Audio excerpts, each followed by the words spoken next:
રામનવમીની તૈયારીઓ આપણા હિન્દુ સંસ્થાઓ દ્વારા થઈ રહી હતી. એ દરમિયાન કેટલાક વિદર્ભીઓના મકાન ઉપર પથ્થરના ઢગલા પણ પકડાયા.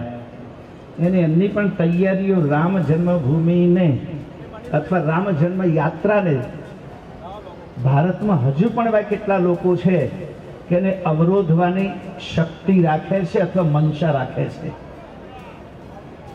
પણ આ મનસાને જો દૂર કરવી હોય, અને હું તો એમ માનું છું કે માત્ર ભારતમાં જ નહીં, રામનવમીને દિવસે રામ જન્મ યાત્રા પાકિસ્તાનમાં પણ નીકળવી જોઈએ.